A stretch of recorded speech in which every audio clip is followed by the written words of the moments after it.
Assalamu alaikum dear students. This is your chemistry teacher Sarfaraz Ali. तो chemical kinetics में आज जो हम तीसरा लेक्चर पढ़ रहे हैं वो है order of reaction. This order of reaction is very much important related to your examinations of universities as well as for the admission in the different universities. तो एमकेट और ईकेट के जो स्टूडेंट्स हैं उनके लिए इस टॉपिक ऑर्डर ऑफ रिएक्शन में बहुत ज़्यादा एमसीक्यूज़ हैं। तो पढ़ें, सीखें कि किस तरीके से हम एमसीक्यूज़ को अटेम्प्ट करेंगे अच्छे तरीके से। तो सबसे पहले हम स्टार्ट कर रहे हैं what is order of reaction. इस ऑर्डर ऑफ रिएक्शन के साथ हम पढ़ेंगे रेट एक्सप्रेशन, या जिसे हम रेट लॉ भी कहते हैं, रेट लॉ। ठीक है बच्चे, तो रेट लॉ या rate expression is a very much important topic. Order of reaction is experimental concept. ठीक है बच्चे, और जो रेट लॉ रेट एक्सप्रेशन है ये भी हम एक्सपेरिमेंट करके उसके बाद हम राइट करते हैं रेट एक्सप्रेशन या रेट लॉ। अब ऐसे नहीं है कि जस्ट हम इक्वेशन को देखें और इक्वेशन को देख के हम कहें कि इस रिएक्शन या इस इक्वेशन का ये ऑर्डर है। तो थ्योरेटिकली हम कभी भी किसी रिएक्शन का ऑर्डर या रेट लॉ नहीं बना सकते। तो अगर हमें कोई रिएक्शन गिवन होगा तो सबसे पहले हम उसी केमिकल रिएक्शन की करेंगे एक्सपेरिमेंटल स्टडी। तो एक्सपेरिमेंटल स्टडी के बाद हम क्या करेंगे बच्चे, फिर हम उसका रेट लॉ या रेट एक्सप्रेशन बनाएंगे, फिर वहाँ से ही हम मालूम करेंगे order of a chemical reaction. तो एक सिंपल डेफिनेशन किसकी, ऑर्डर ऑफ रिएक्शन के बच्चे ये है, या रेट लॉ जो हम यहाँ पे लिखेंगे उसकी ये है कि rate law expression shows what the dependence किसके ऊपर, of a rate of reaction on the concentration.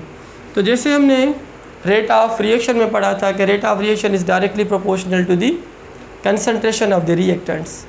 और लास्ट लेक्चर जो मैंने आपको बच्चों को पढ़ाया था factors affecting rate of reaction में जो 7th फैक्टर हमने कंसंट्रेशन का डिस्कस किया था, उसी टॉपिक को आज भी यहाँ पे कंटिन्यू कर रहा हूँ कि according to Guldberg and Waage जो उसने कहा था कि rate of reaction is directly proportional to the active masses of the reactants.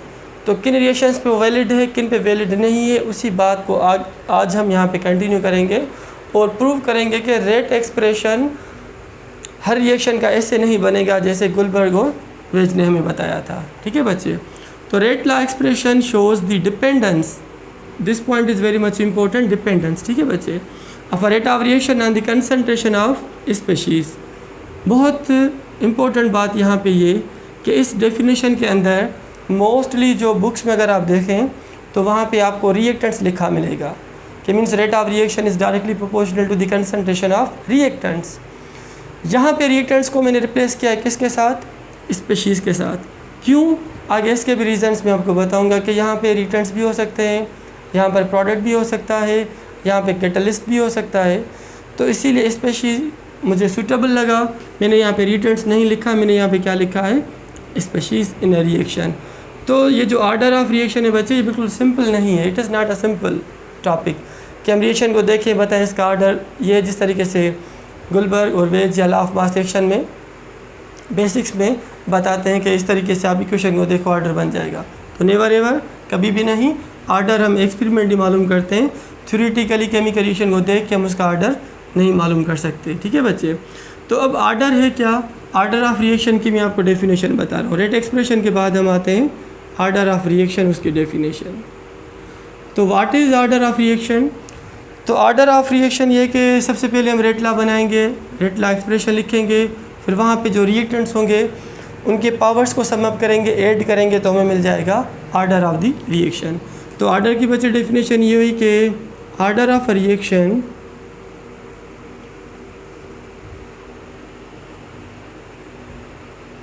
order of a reaction is the sum, add करना SUM is the sum of exponents या power, sum of the exponents of concentration।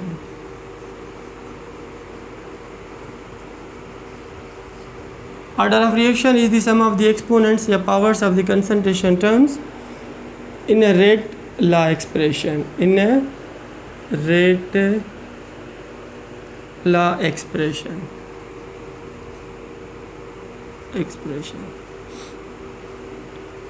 ठीक है ना बच्चे। तो अब यहाँ पे ये नहीं लिखा हुआ कि आप रिएक्शन को देखो इक्वेशन में, जैसे सपोज़ यहाँ पे ये, ठीक है ना बच्चे, स्टैचियोमेट्रिक जो कोफिशिएंट्स होते हैं उनको देख के हम नहीं बताते। तो ऑर्डर ऑफ रिएक्शन है क्या बच्चे? इट इज़ द सम किसका? ऑफ द एक्सपोनेंट्स या powers of concentration terms used in a rate law expression. Rate law expression हम कैसे मालूम करते हैं? एक्सपेरिमेंटली।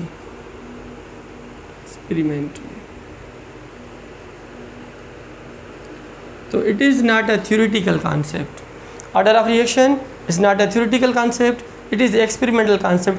पहले हम करेंगे एक्सपेरिमेंट, फिर एक्सपेरिमेंट्स में जो हमें डेटा इन्फॉर्मेशन मिलेगी उसके ज़रिए हम मालूम करेंगे। लिखेंगे यहाँ पे रेट लॉ, फिर रेट लॉ में जो पावर्स ऑफ द रिएक्टेंट्स होंगे उनको एडअप करेंगे तो हमें मिल जाएगा ऑर्डर ऑफ रिएक्शन। सपोज जैसे गुलबर्ग और वेज ने कहा था कि एक रिएक्शन है A प्लस बी, ठीक है बच्चे, A प्लस बी या सपोज A प्लस 2B, और हमें यहाँ पे मिल रही है प्रोडक्ट C। तो according to Guldberg and Waage, अगर मैं इसका रेट लॉ बनाऊँ तो rate of this reaction ROR is directly proportional to the active masses of A and B। अब यहाँ पे इसके जो स्टैचियोमेट्रिक होते हैं कोएफिशिएंट, सपोज कुछ भी नहीं बना, समझो 1 और यहाँ पे 2 है, B के लिए 2, तो 1 यहाँ पे लिखो, आप 2 यहाँ पे लिखो। जैसे यहाँ पे मैंने लिखा हुआ है कि order of reaction is the sum of the exponents या powers of what concentration terms in a rate expression. अच्छा, अगर मैं सपोज़ यहाँ पे ये पावर्स मैंने यहाँ पे ऐड कर दिए, फिर यहाँ से अगर हम कांस्टेंट बनाए, प्रोपोर्शनलिटी ख़त्म करके हम यहाँ पे लिखते हैं कांस्टेंट के, बाकी ये वही terms same. Suppose 1 for A and 2 for the B. This expression is called rate law expression. Rate law expression. तो ऑर्डर ऑफ रिएक्शन हम रेट लॉ एक्सप्रेशन से मालूम करते हैं, इस इक्वेशन में से नहीं मालूम करते। कि अगर केमिकल इक्वेशन गिवन है वहाँ पे देख के हम कभी भी नहीं मालूम कर सकते।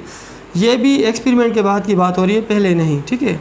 तो बच्चे क्या हुआ कि सम ऑफ द पावर्स, देखो ये चीज़, what is order of reaction? It is the sum of the exponents of concentration terms जिनके ऊपर रेट ऑफ रिएक्शन डिपेंड करता है। रिटन कहाँ पे? In a rate expression will be termed as order of reaction. तो sum of the powers क्या हुआ यहाँ पे? 1 + 2। सपोज थ्योरेटिकली मैं कह रहा हूँ, एक्सपेरिमेंटली नहीं, कि order of this reaction is third order reaction. तो इस रिएक्शन का थ्योरेटिकली क्या होना चाहिए? Order third. मगर ये लाजमन नहीं है कि हम यहाँ से देख के कहें कि इसका ऑर्डर थर्ड होगा। गुलबर्ग और वेज जी हमें कह रहा था, तो ये कॉन्सेप्ट किसका है बच्चे?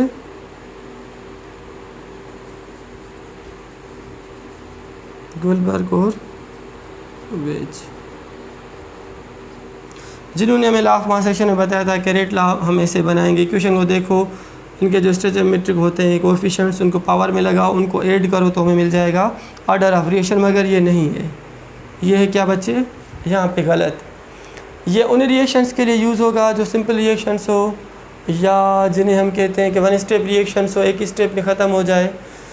क्योंकि एक स्टेप में अगर रिएक्शन ख़त्म होगा तो सिंगल स्टेप रिएक्शंस होंगे, एक ही स्टेप है तो वो होगा उसका रेट डिटरमिनिंग स्टेप। तो रेट डिटरमिनिंग स्टेप के ज़रिए हम मालूम करते हैं ऑर्डर ऑफ रिएक्शन।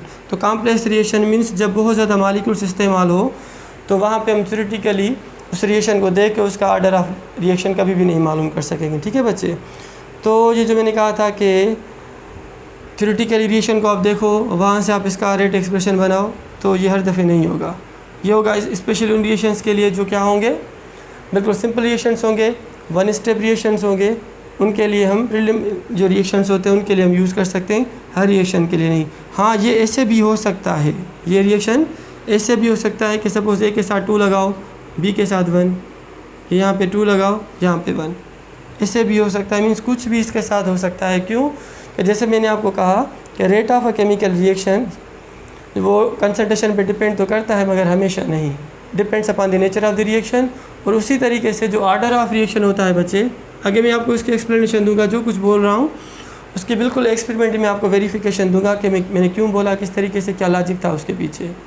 तो order of reaction is not a theoretical concept, कि इक्वेशन को देखो, उसका आप रेट एक्सप्रेशन रेट लॉ बनाओ और वहाँ से आप ऑर्डर मालूम करो, तो ये नहीं होगा। यहाँ पे क्या होता है, एक्सपेरिमेंटली जो डेटा मिलेगी उस एक्सपेरिमेंट की हेल्प से हम बनाएंगे क्या बच्चे, यहाँ पे रेट एक्सप्रेशन।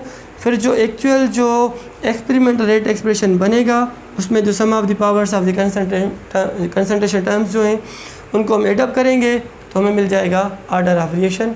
वो कैसे, थोड़ी देर के बाद मैं आपको बताता हूँ। तो यहाँ से अगर कुछ लिखना चाहो, नोट डाउन करना चाहो, पिक लेना चाहो तो you can take the pic. फिर ये टॉपिक है बहुत ज़बरदस्त, टाइम कंज्यूमिंग है, तो आज की वीडियो हमारी 30 to 40 मिनट्स तक जाएगी। तो ये लिखें, फिर आपको डीपली सारी चीज़ें बताता हूँ कि किस तरीके से हम ऑर्डर ऑफ रिएक्शन मालूम कर सकते हैं। शाबाश लिख लें, इसकी पिक ले लें, फिर इसको मिटा के मैं कुछ और चीज़ें लिखूँगा ऑर्डर ऑफ रिएक्शन के बारे में। हो गया ये? तो ऑर्डर ऑफ रिएक्शन टॉपिक किससे है, मगर नई बातें हम डिस्कस करेंगे।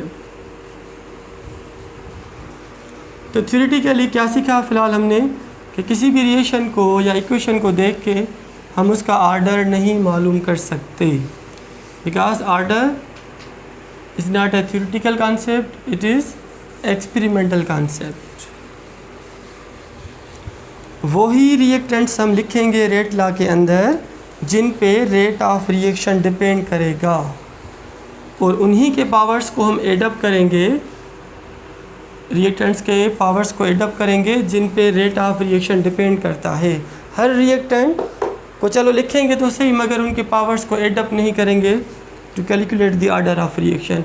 अब ऑर्डर ऑफ रिएक्शन और यहाँ पे कंटिन्यू हो रहा है, इसका मैं आपको दूसरा एग्जांपल दे रहा हूँ। Suppose example number 2। अब एग्जांपल नंबर 2 में सपोज़ मैं यहाँ पे मोल्स पे यूज़ कर रहा हूँ कि MA + NB, दो रिएक्टेंट्स जब आपस में रिएक्ट कर रहे हैं तो हमें सपोज़ यहाँ पे मिल रहा है प्रोडक्ट। ठीक है बच्चे? तो अब यहाँ पे क्या होगा, M is what, number of moles of A reactant, और N यहाँ पे क्या है, number of moles of the B reactant.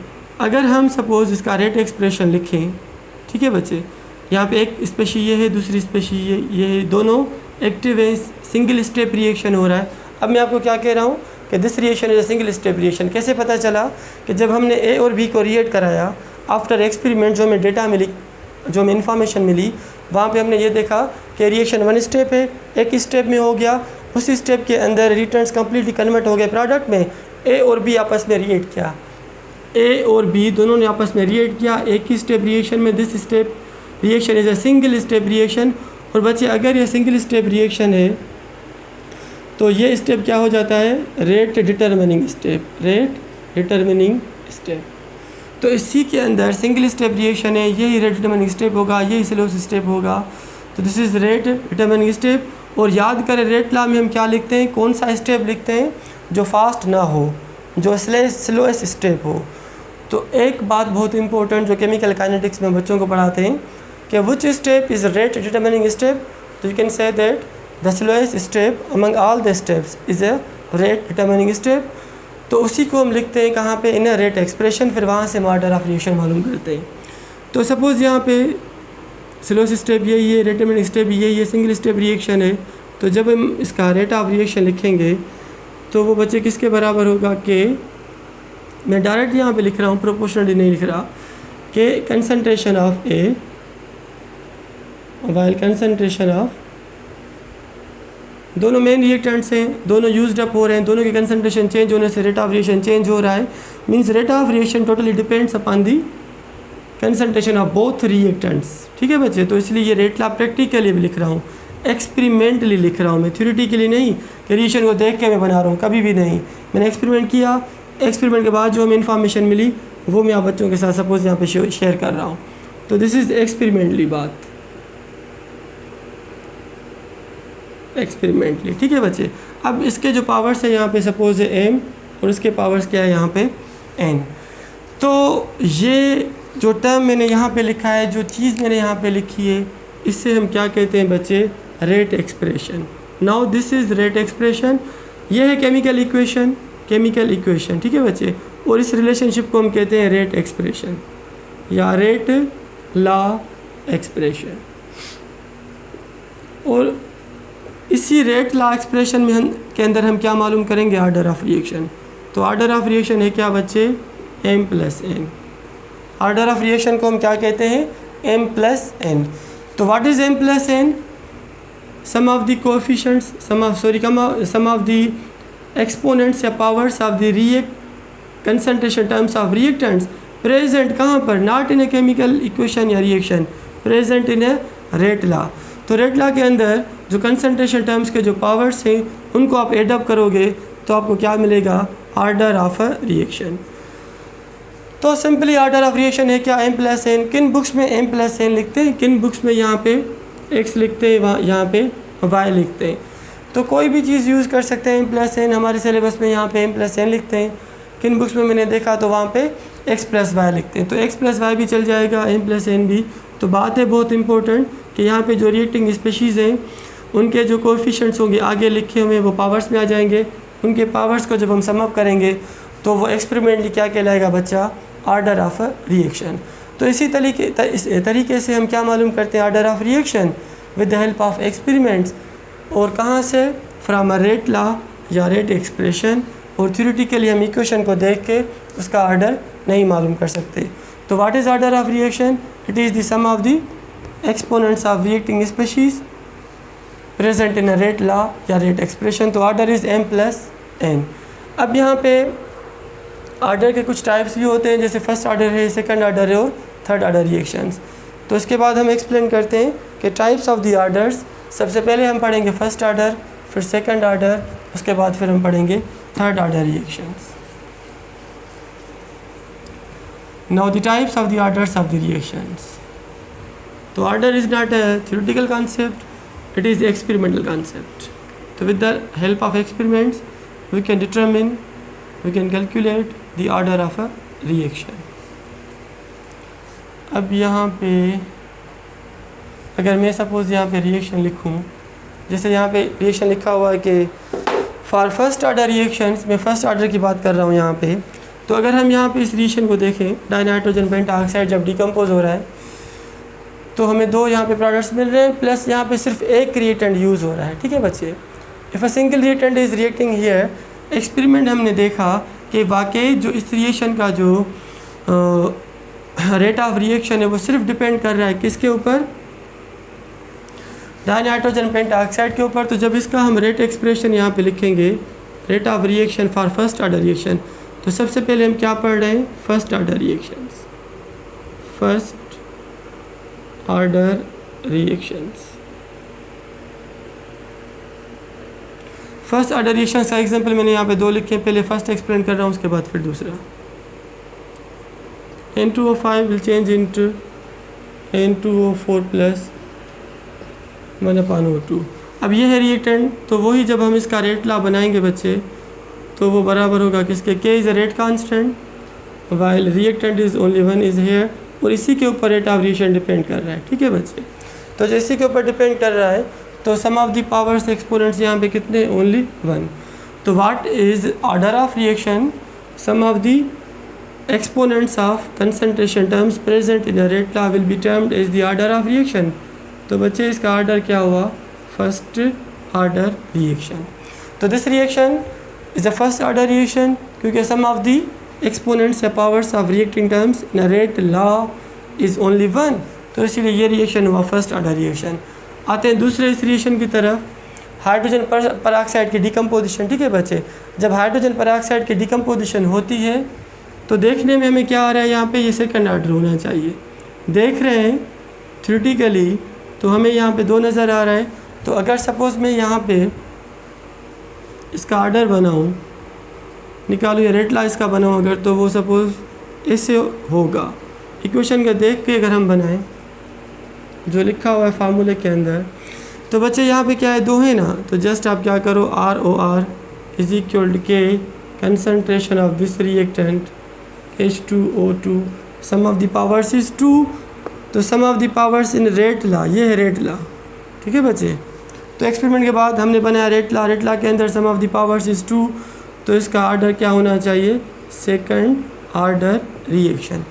Theoretically ये होना चाहिए, मगर इसका जो आर्डर हमने एक्सपेरिमेंटली देखा कि रेट ऑफ रिएक्शन जो है वो हाइड्रोजन पेरोक्साइड के ऊपर सिर्फ डिपेंड करेगा, या इसके जो कोएफिशिएंट्स हमने यहाँ पे स्टेचोमेट्रिक जो होते हैं कोएफिशिएंट्स वो हमने यहाँ पे डाल दिए, वो इसका आर्डर है। तो ये है इसका गलत।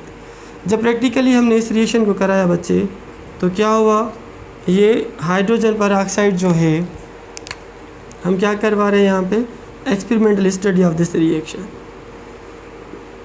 तो जब ये डिकम्पोज हुआ तो किसके अंदर डिकम्पोज हुआ, H2O+O। ये एक स्टेप रिएक्शन है, ठीक है। फिर इसी का दूसरा स्टेप है, because this reaction is not a single step reaction, it is by 2 step reaction, ठीक है बच्चे। तो O+O, सपोज यहाँ पे O2, तो ये फर्स्ट स्टेप है, ये सेकंड स्टेप है। फिर हमने जब इसकी काइनेटिक्स की कैलकुलेशन करी तो इसका जो फर्स्ट स्टेप वो है slowest step, while the second step is a fast step. जैसे मैंने आपको पहले बताया कि केमिकल काइनेटिक्स के अंदर the slowest step is the rate determining step. याद करें बच्चे, जो स्टेप स्लोएस्ट होगा उसी को हम लिखेंगे कहाँ पे, रेट एक्सप्रेशन में। जो फास्ट होगा उसको हम नहीं लिखेंगे इन अ रेट एक्सप्रेशन। तो only one this step can be written in a rate expression. तो जब इसका हम रेट ला यहाँ पे बनाएंगे बच्चे तो के तो वही सेम होगा। अब यहाँ पे हम क्या लिखेंगे, जस्ट सिंपल H2O2 के ऊपर कोएफिशिएंट्स यहाँ पे कुछ भी नहीं है, मीन्स 1, ठीक है, क्लियर। तो यहाँ पे 1 आ गया। अब देखने में हमें क्या आ रहा था कि this reaction is a second order reaction. हमने एक्सपेरिमेंट किया, 2 स्टेप रिएक्शन था, हम वो स्टेप लिखेंगे रेट लॉ में जो स्लोएस्ट स्टेप होगा। तो स्लोएस्ट स्टेप में 2 मोल्स नहीं, just single H2O2 is used, that's why only we can write here H2O2 in a single form. तो ये 1 हमने यहाँ पे लिखा, तो अब ये सेकंड ऑर्डर नहीं हुआ बच्चे, ये क्या हो गया, फर्स्ट ऑर्डर रिएक्शन। तो बात वही कि order of reaction is not a theoretical concept कि आप रिएक्शन को देखो और देख के according to law of mass action, Guldberg और वेज ने जो हमें कहा था कि बस सिंपली आप इसके जो कोएफिशिएंट्स होते हैं वो पावर में लगा दो, रेट लॉ बन जाएगा। फिर रेट एक्सप्रेशन में जो पावर्स हैं उनको देखो, बस कहो वो इसका ऑर्डर है। तो गलत है बच्चे, लॉ ऑफ मास एक्शन यहाँ पे वैलिड नहीं है, क्योंकि this reaction is not a single step reaction, this reaction is a 2 step reaction. 2 step reaction हो रहा है, दोनों स्टेप्स में जो स्लोएस्ट स्टेप है वो है रेट डिटरमिनिंग स्टेप, और उसी में जो रिएक्टेंट्स यूज़ हो रहे हैं इन्हीं की चेंज पे रेट ऑफ रिएक्शन डिपेंड करता है। तो rate of reaction only depends किसके ऊपर बच्चे, change in the concentration of only H2O2। तो वही हमने लिखा, कोएफिशिएंट्स यहाँ पे 1 है, मैंने यहाँ पे 1 लिखा। तो sum of the exponent terms of reactants present in a rate expression rate law will be termed as the order of this reaction. तो H2O2 का देख रहे हैं सेकंड ऑर्डर है, but this reaction is not a second order reaction, experimentally this reaction is a first order reaction. लिखें, इसकी pick ले लें, उसके बाद फिर आते हैं सेकंड ऑर्डर रिएक्शन पे और थर्ड ऑर्डर रिएक्शन पर। शाबाश, ले लें बच्चे।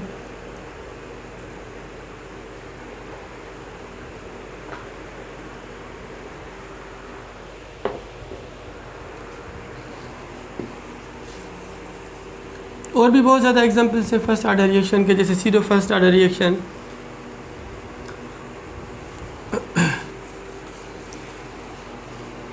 तो ऑर्डर ऑफ रिएक्शन की मैं यहाँ पे 2 वीडियो लेक्चर्स बनाऊँगा।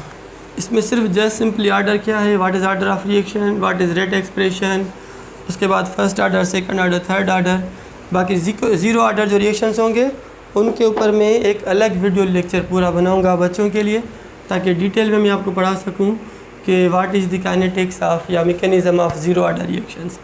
आते हैं सेकंड ऑर्डर रिएक्शंस की तरफ। सेकंड ऑर्डर रिएक्शन, तो सेकंड ऑर्डर रिएक्शंस जो टेक्स्ट बुक में भी लिखा हुआ है according to law of mass action या गुलबर्ग वेज की बात कर रहा हूँ यहाँ पे, तो यही एग्जाम्पल वहाँ पे लिखा हुआ है। माना दिस रिएक्शन फॉलोज, क्या फॉलो कर रहा है बच्चे यहाँ पे, concept of law of mass action, law of mass action given by Guldberg and Waage, तो उसको फॉलो कर रहा है। बिल्कुल थ्योरेटिकली हमें नज़र भी ये सेकंड ऑर्डर आ रहा है। जब हमने एक्सपेरिमेंट किया तो वहाँ पे हमने देखा कि हाइड्रोजन आयोडीन की combination is a single step reaction, 1 step reaction है, सिंगल स्टेप रिएक्शन है, वही स्लोएस्ट स्टेप है, वही रेट डिटरमिनिंग स्टेप है, उसी को हम लिखेंगे रेट लॉ के अंदर। तो सिंपली जब हम इसका रेट लॉ बनाएंगे बच्चे तो के वही same, hydrogen reactant active reactant और आयोडीन भी यहाँ पे एक्टिव रिएक्टेंट से। अब यहाँ पे इसके कितने हैं बच्चे कोएफिशिएंट्स 1 and 1। तो what is order of reaction, sum of the powers of concentration terms present in a rate expression. तो 1 + 1 is equal to means the order of this reaction is second order reaction. ठीक है बच्चे, तो ये जो reaction है कुछ जैसे मैंने कहा ना कि लॉ ऑफ मास रिएक्शन जो गुलबर्ग ने दिया था वो हर रिएक्शंस पे नहीं लगेगा, कुछ पे वैलिड है कुछ पे नहीं है, क्योंकि थ्योरेटिकली हम देख के नहीं बता सकते। थ्योरेटिकली वाकई देखने में भी ये सेकंड ऑर्डर रिएक्शन है, जब हमने एक्सपेरिमेंट किया तो वहाँ पे भी पता चला कि this reaction is second order reaction. तो हम ऑर्डर कहाँ से मालूम करेंगे, from the rate expression but not from a chemical equation. इसका दूसरा भी एक रिएक्शन है, वो होता है ईस्टर का with sodium hydroxide CH3COO C2 acidification of Easter in a basic medium. इसका एसिडिक मीडियम भी होता है, वो भी हम डिस्कस करेंगे। तो बच्चे ये है ईस्टर, सल्फोनिफिकेशन करा रहे हैं इसकी हम with sodium hydroxide, it is a strong base. तो क्या होगा बच्चे कि सोडियम यहाँ पे आ जाएगा, OH यहाँ पे आ जाएगा, तो हो जाएगा CH3COOH, हमें मिल जाएगा एसिडिक एसिड, तो प्लस में इसके साथ हमें मिल जाएगा ethyl alcohol C2H5OH, formation of acidic acid and formation of ethyl alcohol. ये ईस्टर टूट रहा है दो फंक्शनल ग्रुप्स में, कार्बोक्सिलिक एसिड और अल्कोहल में। तो बच्चे यहाँ पे देखो थ्योरेटिकली भी हमें क्या नज़र आ रहा है कि this reaction is second order reaction. तो law of mass reaction Guldberg law वो भी इसके ऊपर वैलिड है, बिल्कुल लगेगा। एक्सपेरिमेंट जो हमने देखा तो रेट ऑफ रिएक्शन जो था वो दोनों रिएक्टेंट्स पे डिपेंड कर रहा था, ईस्टर पे भी डिपेंड कर रहा था, सोडियम हाइड्रोक्साइड पे भी डिपेंड कर रहा था। तो जब हम इसका रेट एक्सप्रेशन बनाएंगे तो it will depend upon the concentration, change in the concentration of Easter, और उसी के साथ ये है ईस्टर RCOOR, ऑर्गेनिक केमिस्ट्री में पढ़ेंगे इंशाल्लाह। तो ईस्टर और प्लस ये सोडियम हाइड्रोक्साइड, ये दोनों मेजर रिएक्टेंट्स है यहाँ पे, इसका पावर 1 इसका पावर 1। तो sum of the powers of concentration terms in rate expression will be termed as order of a reaction. तो बच्चे इसका भी ऑर्डर क्या हुआ, सेकंड ऑर्डर रिएक्शन। तो ये वो रिएक्शंस है जिनके ऊपर गुलबर्ग और वेज का कॉन्सेप्ट लग रहा है, मगर कुछ ऐसे रिएक्शंस है जिन पे नहीं लग रहा था। सपोज जैसे ये है, कुछ और भी रिएक्शंस है वो मैं बच्चों को बताऊंगा। तो ये है सेकंड ऑर्डर रिएक्शन का कुछ रिएक्शंस जो देखने में भी सेकंड ऑर्डर है, और एक्सपेरिमेंट हमने किया, फिर हमने देखा कि ये रिएक्टेंट्स दोनों यूज्ड अप हो रहे हैं, दोनों के ऊपर रेट ऑफ रिएक्शन डिपेंड कर रहा है। तो इसलिए हमने दोनों को रखा कहाँ पे, इन रेट एक्सप्रेशन, फिर उनके पावर्स को ऐड किया, तो हमें मिल गया क्या बच्चा, order of a chemical reaction. The last one is the third order reaction. First order, second order और थर्ड, ये लिखो, नोट डाउन करो, पिक ले लो इसकी। फिर उसके बाद हम करेंगे जो लास्ट ऑर्डर है, that is third order reactions. शाबाश, लिख लें बच्चे।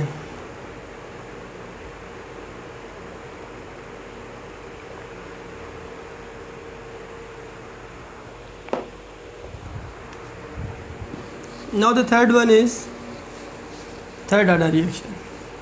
Third one is third order reaction. जो ऑर्डर्स होते हैं केमिकल रिएक्शंस के, वो ज़्यादातर मोस्टली जो हमने देखा है बुक्स में पढ़ा है, तो थर्ड से ज़्यादा कोई ऑर्डर नहीं है। तो मैक्सिमम ऑर्डर अगर कोई आपसे पूछे कि मैक्सिमम ऑर्डर किसी भी रिएक्शन का कितना हो सकता है, तो आप कहेंगे कि maximum order of a chemical reaction can B third order. और सबसे कम अगर ऑर्डर किसी रिएक्शन का हो, किसी रिएक्टेंट स्पीशीज या ओवरऑल, तो वो ज़ीरो हो सकता है। तो कम से कम ज़ीरो ऑर्डर और ज़्यादा से ज़्यादा थर्ड ऑर्डर। इसके बाद एक दूसरा टॉपिक होगा मॉलिक्यूलरिटी, वो मैं आपको बताऊंगा कमिंग लेक्चर में। तो थर्ड ऑर्डर रिएक्शंस, एक हिंट मैं आपको यहाँ पे दूंगा कि अगर कोई रिएक्शन आपको रिटन फॉर्म में मिले, फिर उसका ऑर्डर कौन सा होगा, फर्स्ट, सेकंड या थर्ड। तो थर्ड ऑर्डर रिएक्शंस। अब थर्ड ऑर्डर रिएक्शंस में क्या होगा बच्चे के वो रिटर्न्स हम लिखेंगे इन रेट लॉ, ठीक है, जिनका sum of the powers should be equal to 3। Suppose यहाँ पे जैसे एन और ओ, अगर यहाँ पे हम इसी का बनाएं बच्चे रेट एक्सप्रेशन, तो क्या होगा कि rate expression for this reaction, rate of reaction of for this reaction can be equal to k concentration of nitric oxide and plus oxygen. तो यहाँ पे 2, यहाँ पे 1, लेकिन थ्योरेटिकली भी यही है, बिल्कुल देखने में थर्ड आ रहा है।